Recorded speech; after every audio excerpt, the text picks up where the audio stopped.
Welcome, welcome to Catching Up with Conception, where I, Audra Smith, Fertility Coach, host interviews about all things fertility. Nothing is off limits, and we are here for radical acceptance of the good, the bad, and everything in between in the world of fertility. Now, if you like what you hear today, please subscribe to this podcast wherever you're listening. It may not seem like much, but engaging with the content helps so much. Also, if you connect with this content, please reach out so we can help you and meet you wherever you're at. Welcome. Thank Today you. we have Jess Timms with us, Fertility Doula, and I'm so excited. She's one of my favorite people. Jess, tell us about yourself. Thank you so much, Audra. It's really nice to connect with you here. And I could say the same about you. It's been so nice to connect with you. I am a certified fertility doula, and I support women and couples who are trying to get pregnant more with the emotional, kind of messy middle side of everything. Everybody's journey looks very different. And my goal is to hold space for people in that. I remember what it was like going through infertility. And so when I started doing fertility doula work, I was really looking to create the thing I wish I had, which is someone to just listen and support and be there for you when it looks real, real deep. Oh, yeah. And it gets that way. It Mm-hmm. gets real deep. That's true. Yeah. So do you want to talk a little bit about how you became a doula, like your experiences that led to that? Sure. Yeah. It's okay if you So, don't want to, right? I know like not no. everyone wants to talk about that. Yeah, thank you for the container. No, I am happy to share my story. It was one of those, as all infertility I feel like is, it's something that you never expect to happen to Never. you. I had regular cycles. I'm a twin. So I just thought, like I would be super fertile too. And I was happy, I was healthy. I had finally found the love of my life and we got married. And Josh is 11 years older than me. So it was really important for us to start trying right away. And we just couldn't get pregnant. It was a total case of unexplained infertility. It was extremely frustrating. Yeah. Like, you're just like, I just want answers, and everything you do Yes. doesn't give you an answer. I remember when we went through all of the tests and Yes. all of the tests, and then you have your appointment and they're like, we're gonna tell you all the results, and they go, we don't know, Right. unexplained fertility. And I just like sobbed in the car, and my husband's like, what's like this is, and he's trying to be supportive, and I'm like, I just want an answer. I want to be able to Yeah. point at a thing so that I can blame it and not myself. And Yeah. that is something that I had to work through, and I wish that I had someone like you to walk through that with. Yes, yeah, and I was very open with my experience because I was looking for answers, so I wanted other people's stories and I wanted to know what worked for other people. Mhm. Um, but I still felt so lonely and so just like, okay, nobody else gets it. Even though that's not true, but like in the moment, I felt that way. And Mhm. so now it's so rewarding to be able to just, you know, hold space for women and hear and really just listen, because that's the other part of it. It's like sometimes even though you're looking for the answers, sometimes you just need people to not say anything. and Yes. and and or come from a place of like knowledge and understanding. So having, my certification and having the knowledge base for fertility, it helps me support women in a new way. But with my story, it took me over 2 years to get pregnant. And like you, I literally tried everything. Like I was like, I'm going to figure this out. I'm type A. Like I'm going to research this away. Oh, yeah. Yeah. And Yeah. it wasn't until years later. So I got pregnant. I had a beautiful pregnancy. I had the most amazing delivery and birth. And I obviously love being a mom. And it wasn't until 2 years later, my son was 2, that I started doing some inner healing work on something else. Mm-hmm. And all of my puzzle pieces finally fit together. And I was like, oh, like I literally was like, oh, that's why it took me so long to get pregnant. Like I finally Yeah. saw the different parts of my past that Yeah. contributed, like on an energetic level. Part of my story, I have a story of sexual abuse, which was playing in. I was a chronic people pleaser, and all of those types Yeah. of energies live in the sacral center, which we can totally talk about. So beyond not having really an understanding of like ovulation, like I had to go through that learning curve.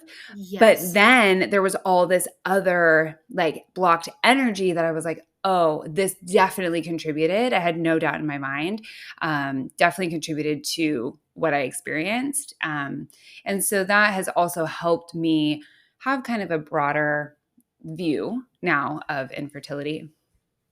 And I have to say, I appreciate and feel really honored that you were comfortable sharing that, but also like you have such a holistic, but not just, I feel like sometimes when people say holistic, they think it's just in the land of woo. But I mean like a whole, you talked about all of it, right? Like we are not just one thing, right? We are not just the science. We are not just our soft, squishy bits, right? Like the journey to have a baby, or I mean, really do anything in our lives. It is it's a big, complicated, lots of things, and I really Mhm. love that you kind of touched on all of that. Thank you. Yeah, I always go back in grad school. I had a colleague who she would say holistic is both Western and Eastern together. Like it means the Yeah. whole spectrum. And it's the approach I take with clients. I call it more like a body, then mind, then soul approach because Mm-hmm. I really believe it does start with the body. So we have to look at, we have to look at the research, the science, what's going on in the body. This is a very body thing. Yes. And you can't think your way pregnant. Like I say that a lot. Like you can't think your way pregnant. Yes. So we have to know what's going on in the body, but then we can't ignore the mind and the soul parts either because there's more and more growing research about how much that impacts our bodies. Yeah. And it's funny. I also say you can't eat or exercise your way out of infertility, right? Yes. Because and it breaks my heart. Like, and I think we've talked about this. We grew up, where seeing, and the one image I have is, Jessica Simpson on a magazine cover, like, oh, she's so big. No, she wasn't.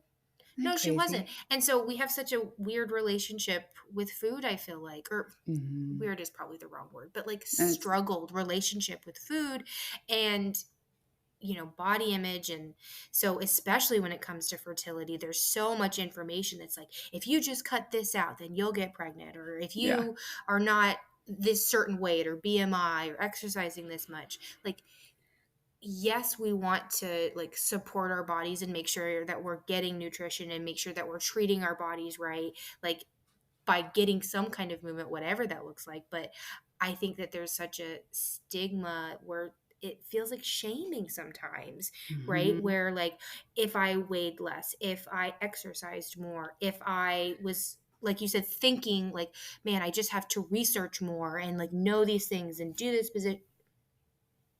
So people Right. listening can't see my little ninja moves, but they're They look there. great. So you can imagine them. Yeah, and there's so many layers to what you just said. Like, I think the first thing that came up for me was, and there's no shame once you realize that in that. Like, of course you want the answer. Of course you're like, oh, I just need to eat sweet potatoes. Great. Like, let me eat all the sweet potatoes. But like, so there's no shame because it's just how our culture really has framed it for us. And then the other piece that I thought of was, so I have a master's in communication, and a lot of what I studied was how our mind, like we are meaning making creatures, we are storytellers. That's how Mm. we make sense of the world. Yes. And so we always want to know the why. However, the why is probably the worst question you can ask when you have infertility because sometimes there is no why. Or And a why that we don't know yet. That's what yes, I kind of like that idea, but also like, why couldn't we know now? Like, why don't we have the technology now? Yeah. But yes. Yeah. Right. And so with able to, I feel like with the ability to understand, like, it's okay for it not to make sense. And then you surround yourself with as much, knowledge and support and research as possible with it, and then that can help make everything a little bit easier. And you'll find it at some point. Yeah, no, Yeah. and so it's funny, like, so we're going to talk about masters a little bit. You have your masters in communication, and that I love that you talk about, like, the words that we use and how we are finding meaning. My master's is in psychology, and So so great. there's so much with that too. And I actually just did an interview where I was talking about a phenomenon called self-fulfilling prophecy, right? And I used to teach it like when I taught AP psychology to high school kids, right? Where how we think about things can have a measurable impact on what Yes. happens, right? So, in the example of infertility, right? So, say you're going through IVF, right? And you just feel like your mind is saying, I can't get pregnant. This isn't going to work. Nothing is going to get me pregnant. Well, if Mhm. that's your mindset going in, like, one, I want to give you a hug, but two, you're probably less likely to, strictly take that medication regimen, do the things that you like are supposed to be doing, like in preparation, because IVF is pretty like detailed and Yeah. it's very controlled so that your body is in that like ideal space for conception. And so if you don't think it's going to work, then you're less likely to put in that effort to like make that happen, which then can lead to an unsuccessful um cycle. And so, Mhm. having that mindset shift or having that emotional support that you talk about, so that you have a place to hold space for feeling like, oh, nothing is gonna help, right? What Mhm. would you say to the couple that feels that way? Yeah. I think it's so beautiful that you brought that up, and I'll add to it, like, what I how do I say this? So, and we think we have to do all of that on our own. Like, and we think Yes. we have Well, to and shift so, our mindset on our own, and that if we can't, we're bad for it, right? So, yeah, like, we're like, oh, this isn't going to work. This, I'm bad for feeling that way, but I can't change it. And we get in this like cycle. whirlpool. Yeah, this cycle. And we're like, we shame ourselves for feeling that way when these are such huge emotions and such life altering things that we're talking about, Oh, yeah. that like you shouldn't be going through this alone, Yeah. right? Like, and it's okay to not go through it alone. And I wish Yes. somebody had like shook me and told me that when I was going through it, because it's like Yes. you feel like, and it's just the masculine culture that we live in where we're just like, go, go, go, do, do, do, like pull ourselves up by the bootstraps. And like, that is not the feminine way of being. Yeah. And it is so detrimental. So, what I would say to a couple in that is like, it is okay to feel that way. And it is not, you are not wrong for feeling that way. Hmm. What that emotion is telling you is how important this is, because the idea of it not working, like you're telling yourself this isn't going to work, is going to be so painful that your subconscious mind is trying to keep you from that pain. And so that's why it's there, right? Like, if we have to give a why, that's why it's there. Yeah. And truly, just sometimes emotions just need to be heard and felt, like in a trusted space, like right here, right now. Yeah. Just saying them can be enough. And sometimes we have to go a little bit deeper, but sometimes that's enough. And I do think the key is like finding a safe, right? Like a safe space or somebody you really trust to Absolutely. go through that. I think the other thing that's challenging is like the weight that it carries on the couple. So Yeah. typically the person you trust the most is your partner, but that partner's going through it too. And so like their capacity to hold space for you could be limited, and that's okay. And that's where, having added support can really be a game changer. Yeah, and one of the things that I like to frame it is, right, your partner, your parents, your friends, your family, like they are a wonderful source of like support. Your doctors, wonderful source of support when it comes to like those medical questions. But like your family and friends, they aren't maybe as experienced or like prepared or trained for how to support this specific event, Mhm. right?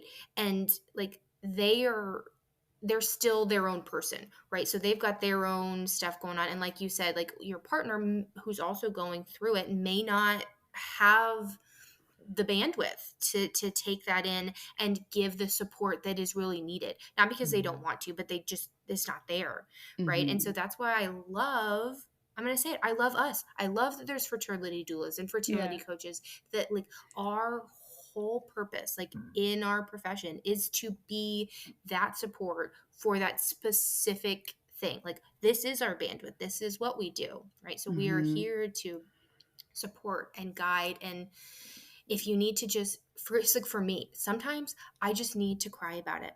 And bless my husband, he is a fixer. And so like Yeah. last night I was talking to him about some mom guilt, right? Like I've been working more and so spending like less time with my daughter.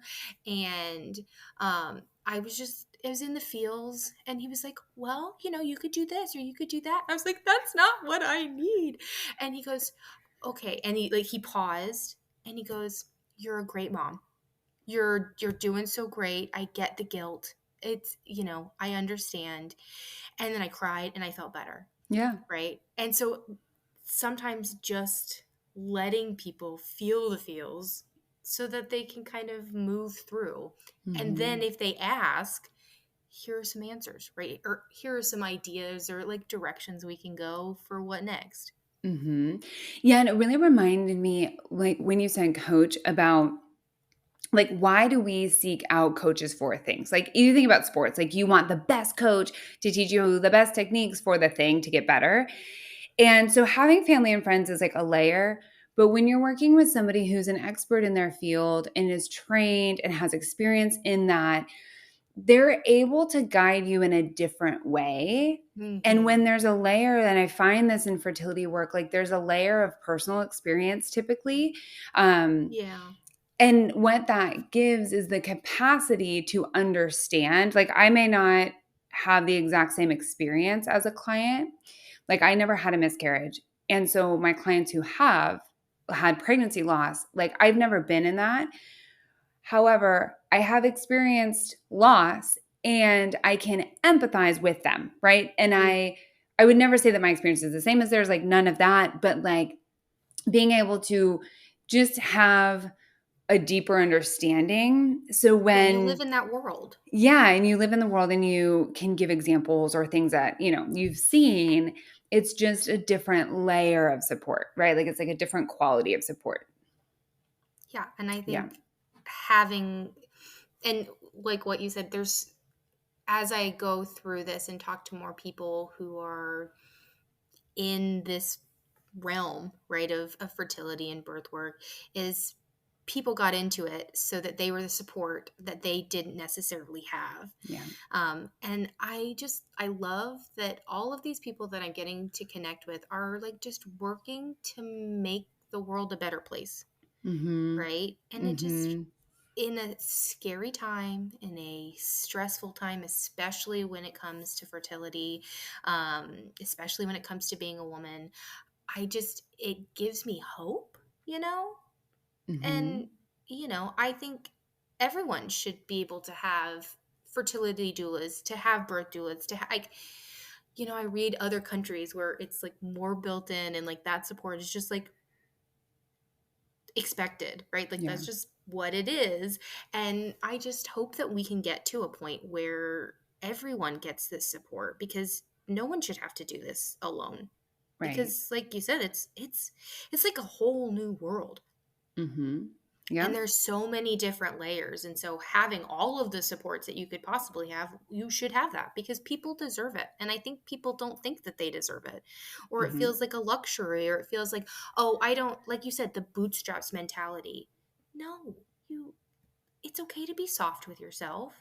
It's Hmm. okay to accept that love and support, and you know, I Hmm. just want people to be nice to themselves.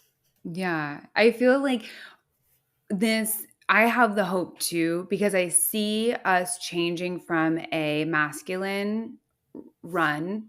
Like we have been running in the masculine for so long, and everyone has both masculine and feminine energies in them, And and hormones. hormones. There's a little And education for yeah, our friends. and it's a time where we're going to shift. Astrologically, there's predictions about this, but also I feel it in that the masculine has taken us far, but it's starting to corrode us. Yeah. And we need the Nice way feminine to to put it. balance it out.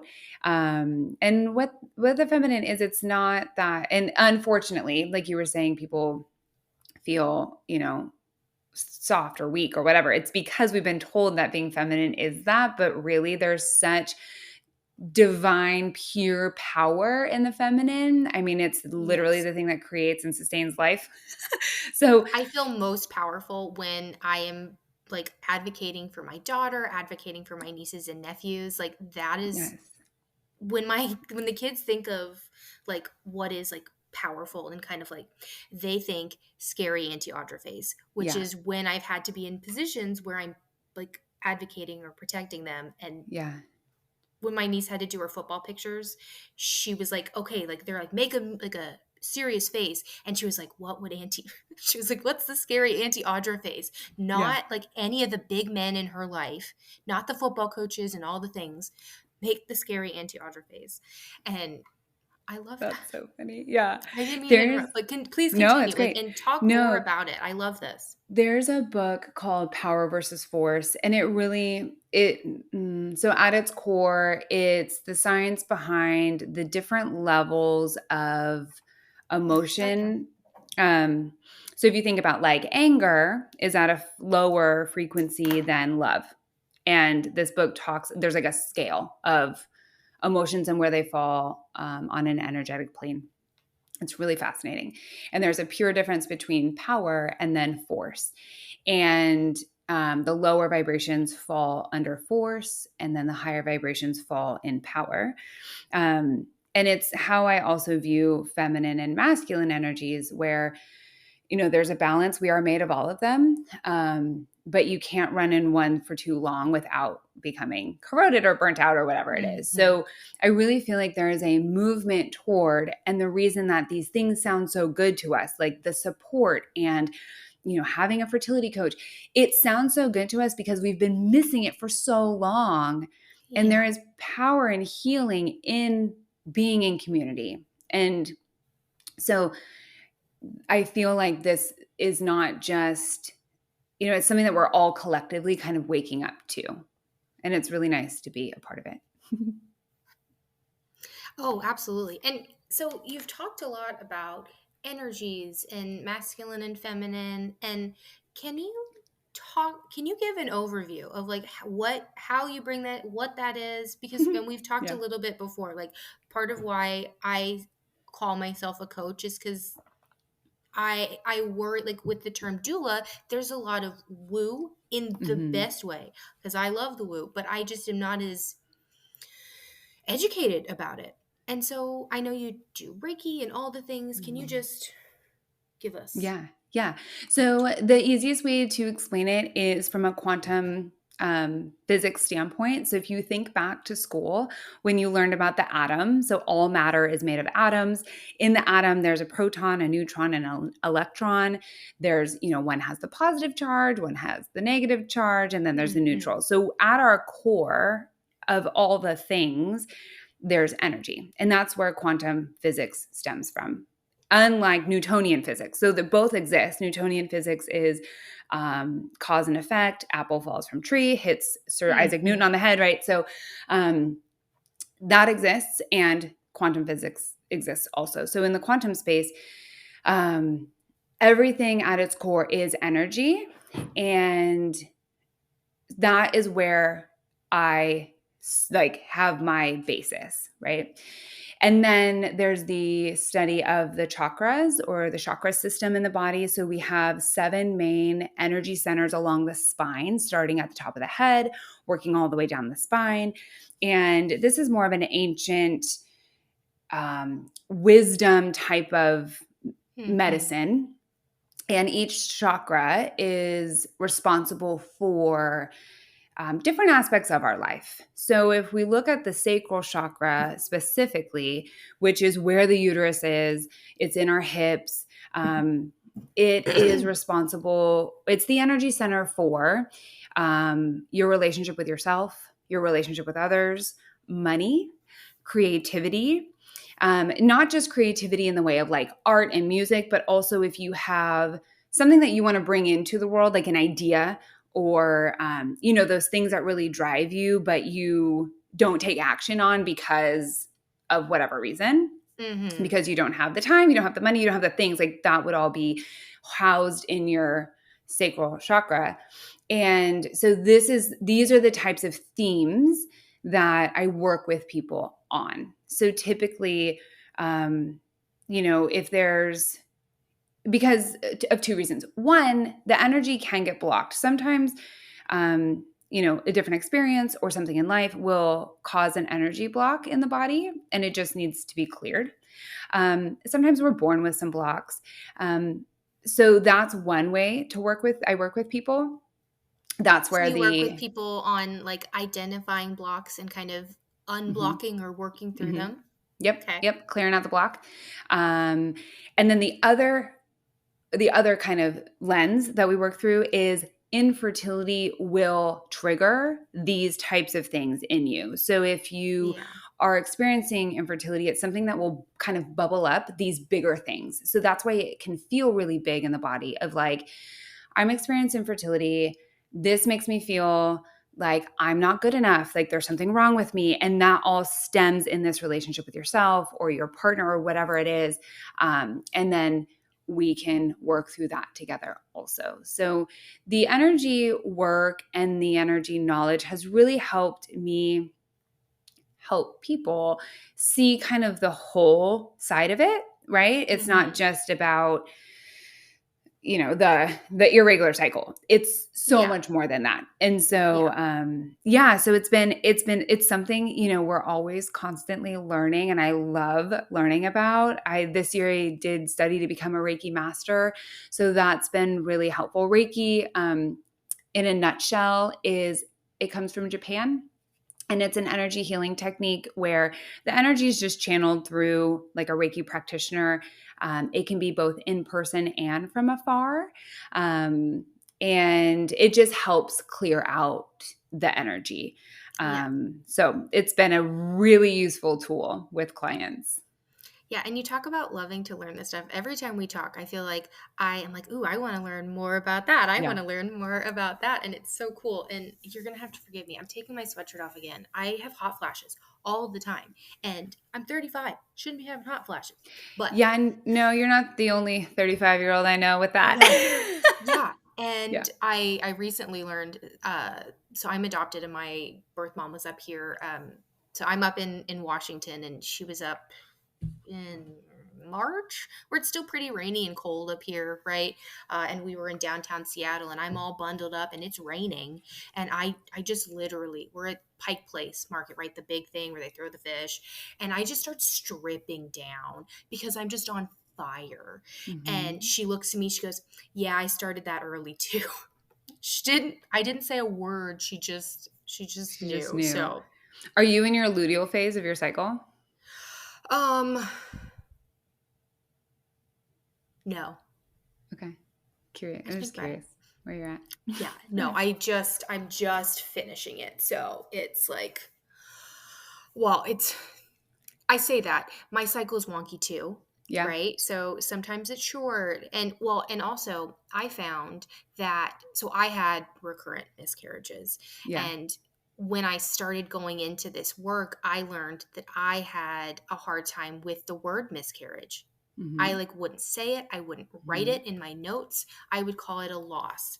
And Mhm. I like identified like this is something that I need to because I never really dealt with it. Like, Mhm. why was I not in therapy? Like, they were all early and they were all like, the more I mean, it was just devastating. And, Mhm. it all got triggered again when I'm like in the hospital and like for labor, and they go, how many pregnancies have you had? Yeah. And I'm like, well, because and I went in twice. I was admitted a week before because they thought I my water was leaking, and I got asked that question. I was like, can you just put my answer in so that I do not have to answer this question again? And they're like, they're gonna ask you again. I was like, why? But like, so I had recurrent miscarriages, and after that happened, and then even continuing still, my periods changed. Mhm. Right, there was a noticeable difference. And it's I'm gonna give a little plug here. It's called they're little period discs. I think it's called Flex. Mhm. um and so I would like clot my I would have really bad blood clotting issues. I mean, I was taking the baby aspirin and all of the things, like even after while trying to conceive, taking baby aspirin, taking a special Like a or blood prenatal thinner. Oh, vitamin. okay. Oh, well, yeah. So the baby aspirin was there to like as Yeah. work as a blood thinner because I wasn't getting clots elsewhere, right? It was just like when it came to like period stuff, which um if you didn't know, there's no things off limits, right? There's no such thing as TMI when it comes to your fertility coaches and your doulas. Just doesn't Right. exist, right? Because we should be able to talk about stuff like this. Yeah. But I found like the traditional feminine hygiene products, like they just were not effective in managing like massive blood clots just coming out of my Mhm. body while I'm standing in Mhm. the cake shop, right? Mhm. But I will tell anyone with a uterus, like even just in random casual things, the flex disc has been such a game changer, right? And it helps with cramps, it helps with clots. Like Yeah. it's great, Yeah. right? I know. I use one too. Yeah, I and I love it. was so Yeah. afraid to use one like 10 years ago. Yeah. Like it freaked me out. I was like, I don't want to put something in my body. You're already putting something in your body. And this at least, doesn't have There's all the no, like, chemicals. string, There's there's no no, yeah, like it's it it just stays like there all day. it It's great. does. It Mhm. empties when you pee, It's right? wonderful. Which freaked me out the first time. Um but I read on their site, like I think something like 68% of like people that were surveyed that used it reported less cramps, right? Because nothing is expanding and like putting pressure on your Mhm. body. And so it's Mhm. just more comfortable. And Mhm. I don't even know how we got to that, but Yeah. Yeah. So oh, it's we were talking interesting about 'cause cycles and hot flashes. yeah. Yeah, that's where we started, and it's not I'll say in my experience, it's not uncommon for women in their mid to late 30s to be experiencing perimenopausal symptoms, and we haven't talked about that as a culture. And so there's I there's went a to my doctor larger about it and I kind yeah. of got brushed off. And I was like, Mhm. Well, because I even don't have the time today, but subclinical we're going to go through it. yeah, because there's even like even with subclinical levels of hormone change, you can still experience the symptoms. So even though your hormones aren't measuring as like, yes, I'm in perimenopause or Hmm. going like you can still experience the hot flashes, the lack of sleep, the symptoms run the gamut from like Yep. upset belly to invasive thoughts to and what I have found, because I'm in perimenopause, I'll be 37 next month. And what I have found is just having the knowledge about it makes me feel better about it. Like Yeah. I know it's not me, it's just where my body is at. And Yes. that's where like having the knowledge and being able like I still track my cycle. I'm not trying to get pregnant, but I still track my cycle so I know where I'm at in my cycle, so I can track symptoms, so I can Mm. like just have a better knowledge to equip myself. Because it's like a daily reality for a lot of 30 somethings out there. Yes. And so, Mhm. like, tracking your cycle, I did that religiously when I was going. So, we ended up having, I mean, it all kind of mushes together and it's hard to know, but it was probably 5 or 6 um, early Mm. miscarriages. I don't think Mhm. I got any further than like 7 weeks. But tracking things and tracking basal temperature and seeing it rise and then seeing it fall. And for me, that was more emotionally damaging Mhm. going Yeah. through that. And so I love it as a tool. But I also like want women to know that it's okay if you don't, right? It's Right. okay if that is not your jam, if that does not feel helpful, especially like with like high levels of anxiety and like Mhm. OCD and things like that. Like stuff like, and you talked about intrusive thoughts, like if you're already struggling with that, sometimes that level of like looking at stuff when you're at this point can Yeah. do more harm than good. Mhm. But sometimes Yeah. it doesn't, right? It just depends. And that's what's beautiful, like you've talked about before, no one person's journey is the same as another. And so Mhm. meeting people where they're at and Mhm. finding out what works best for them and how to support them in their space. Mhm. Yeah, and if you don't mind, like, if Go for it. since you're on this as I'll say, since you're on this side of it, I feel like we can talk through this. Like, if I were to work with you when you were in the depths, like, you were having Mhm. recurrent loss, you were in it, and, like, then learning that you were adopted is not a surprise for me. Really? Because no, because that relationship with your mother lives in your sacral.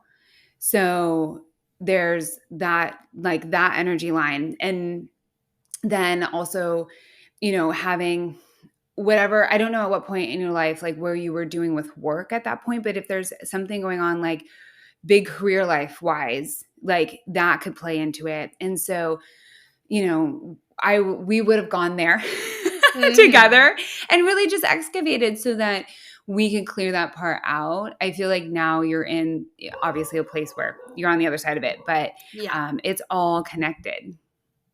Well, and so I want to follow this a little bit because so Yeah. when I hear things like that, and I want you to know, so I get a little defensive, and Yeah. I'm not defensive in this moment, but the feelings that came up felt like, well, that's saying that it's my fault, which again, I Hmm. know that that's not what you're saying. But if I were listening to this and I didn't have all of this experience and I didn't go through it, that's what I would have thought.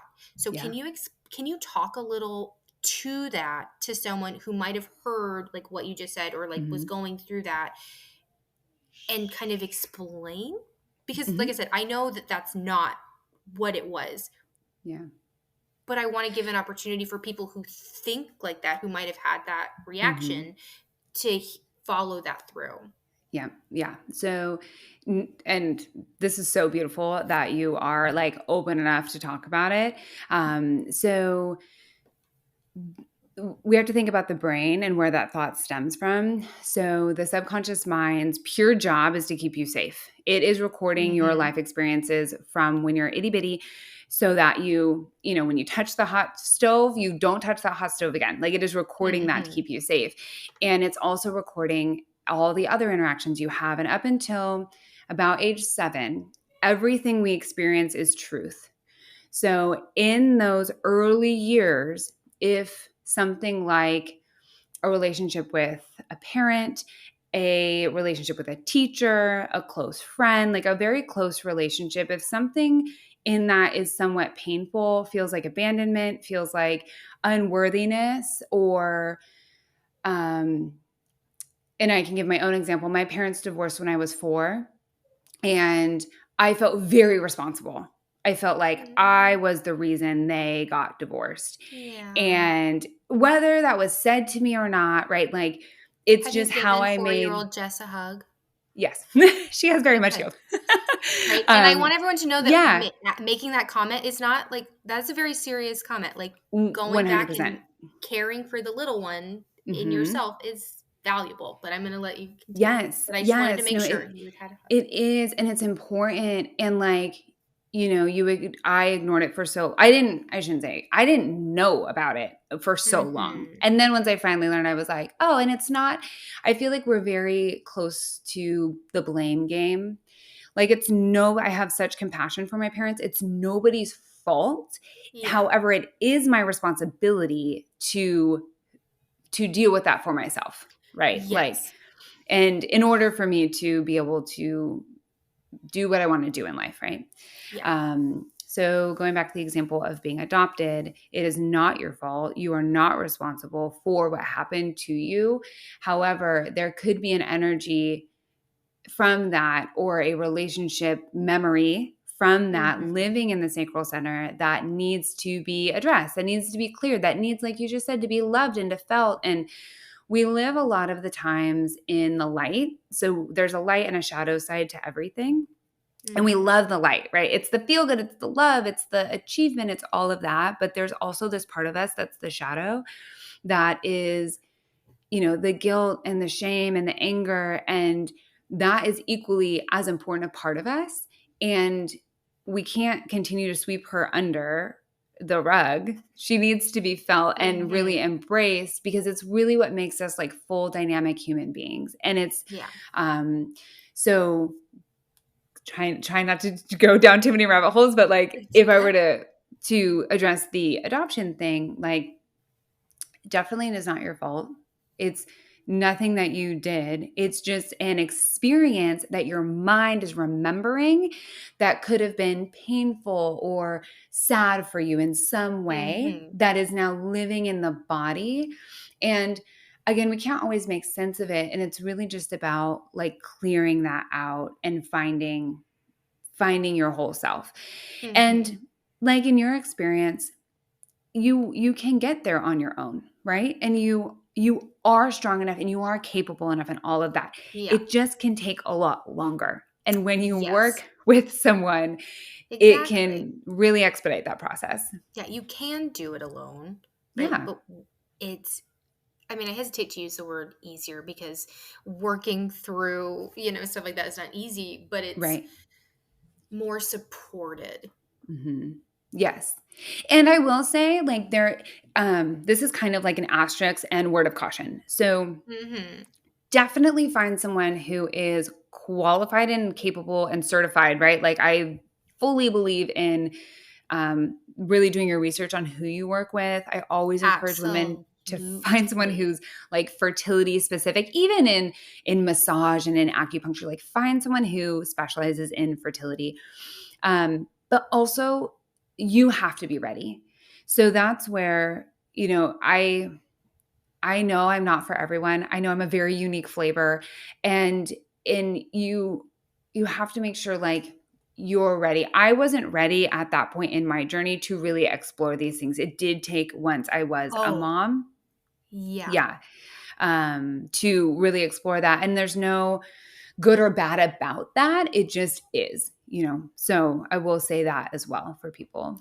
Oh, yeah. I didn't deal with some of the adoption issues that and so I have a relationship with my birth mom now, and I had it Hmm. when I was younger, and there was, you know, but I like saw her when I was 12, and then the next time I saw her, my daughter was Wow. almost 2, Wow. right? It it took, and you talk about like we are not responsible, for these things that have happened to us, but we are responsible for how we manage how we feel about it. And it Hmm. can't, I say like, oh, I don't know a whole lot about woo, and you can do the work yourself. It takes a lot longer. It took me 20 years, friends. Hmm. And Hmm. I couldn't they couldn't mention her name. And Mhm. mom, if you're listening, I'm sorry.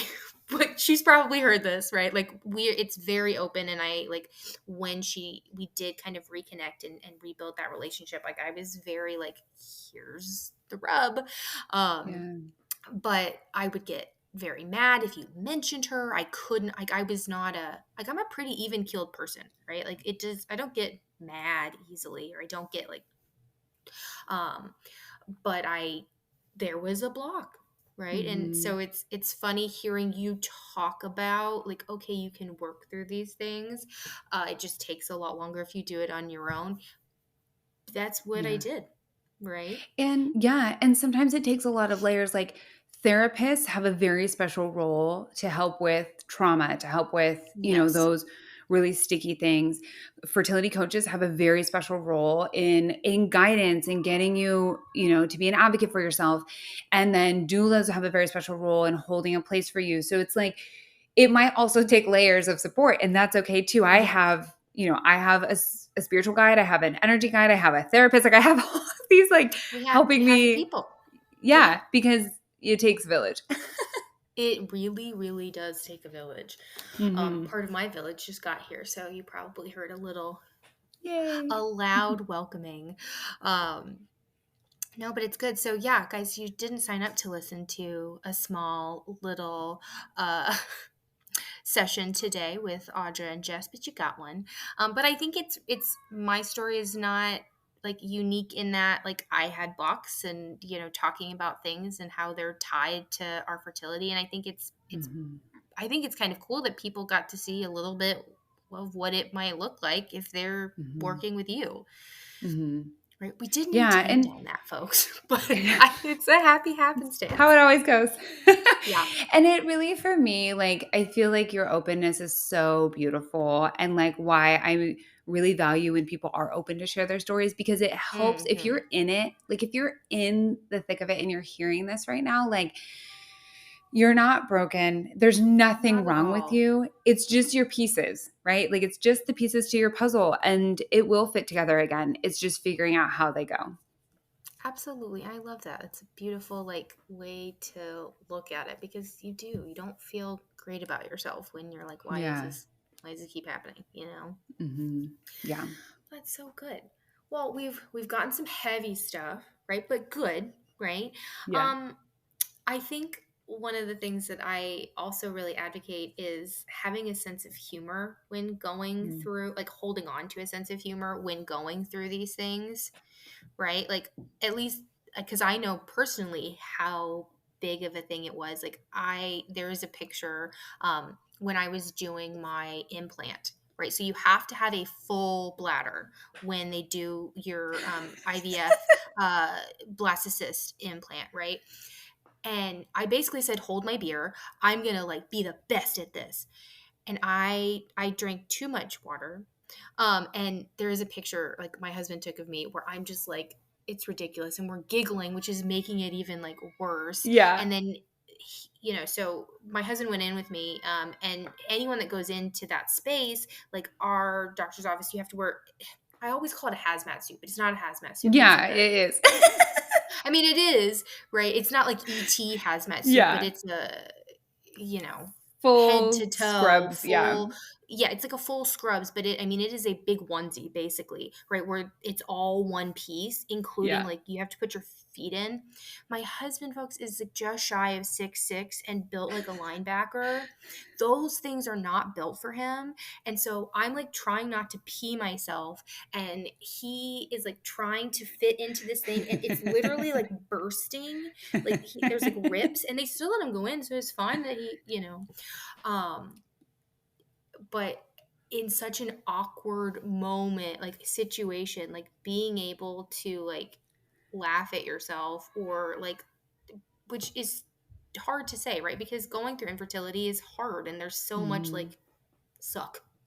Yeah. um but being able to still find time or find moments to laugh. Right, do you have any moments like that? I'm sure there's plenty of awkward when going through fertility stuff. It's so ironic is like how do I say this? Like humor is something I'm learning. So like as a mom now, like play and humor is something that never came naturally for me. It's not something I remember from like my childhood. Hmm. And so it is a work in progress over here at Team Jess. But That's um okay. it's something that is super valuable. And and this is where again, like having a fertility coach, having somebody, a doula, like I work with clients on finding the thing. So sometimes it is like, where can you find the humor in this? Where, what part of your day can you just like let the load go? What is a mantra? Like some people like mantras. What is a Mhm. mantra that you can have? What is, the thing you can do for yourself? And like, it kind of all lives in the same vein of this, like, you have Yeah. to find the thing that is the release of the Yes. pressure that you have inside. Yeah. Exactly. Yeah. But yeah, for me, there's no like funny, like truly, like I was all not fun and games. But what And I that's okay did, too. yeah, and it's fine. I It's how don't want I, you to yeah. no, I'm not, I don't feel bad about it at all. I love that part of me. But what I did do that helped was I would share on social media. So for me, it was like I would share where we were at, what we were doing, whether we were doing a test, what the results were, like all on social media. And then I would get people's feedback, response, experience. And that was how I felt human. Like I really felt human in That being able connection. to connect. Yeah. I love And that's that. not for Yeah. everybody. Like I'll say, like Yeah, I that was is gonna not for say, everybody. It was for me. yeah, because like some people, like we are like I'm very open about like our experience and I will talk about it like with anyone because I think the more we talk about it, the more it gets normalized and the Yeah. more people feel safe in saying, "Hey, I have gone through this. Can we talk about this?" Yeah. Um, but like when it came to social media, like we nothing. Like Hmm. and even now like the internet knows that my daughter exists. They know about how old she is and they've seen like pictures of her like with her face like covered or whatever.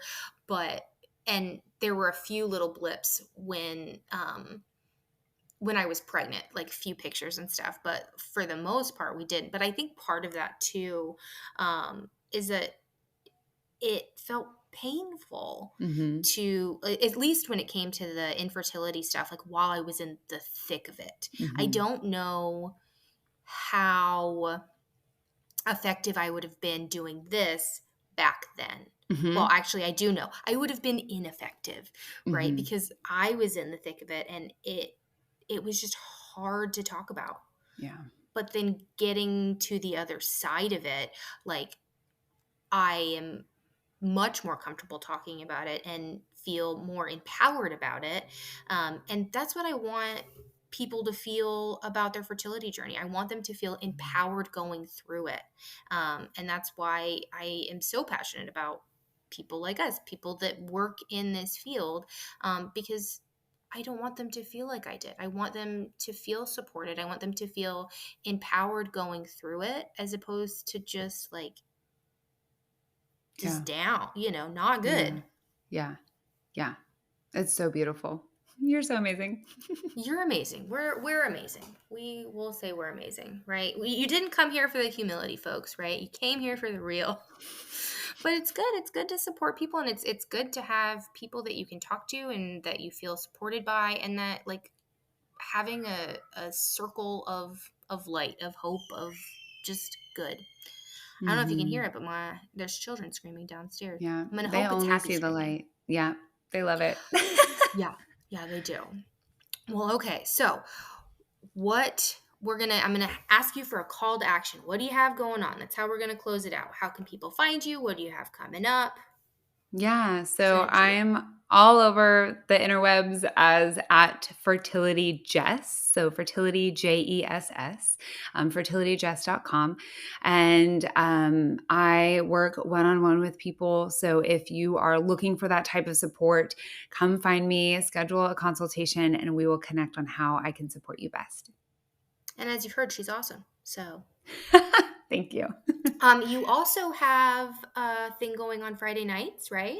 Oh yeah, thank you for reminding me. So Fridays, I on Instagram, so at Fertility Jess, Fridays at 8 p.m. Pacific time here on the West Coast, we meditate. Mm-hmm. So if at the end of your week you're just feeling like you really want to reconnect with yourself, come join me. It's an Instagram live, and it has been such a beautiful space to be with people from all over. Mm-hmm. And so yes, 8 a.m. I'm sorry, 8 a.m. 8 p.m. on Fridays Yeah. on Instagram. Oh, perfect. Yes, go check her out. I'll link all the stuff. Thank But you. thank you guys, and thank you, Jess, for being here. I'm super pumped, and we'll Thank talk you, soon. Audra. Thank you for being so open with me. And it was Oh, such a yeah. pleasure to connect with you. Awesome.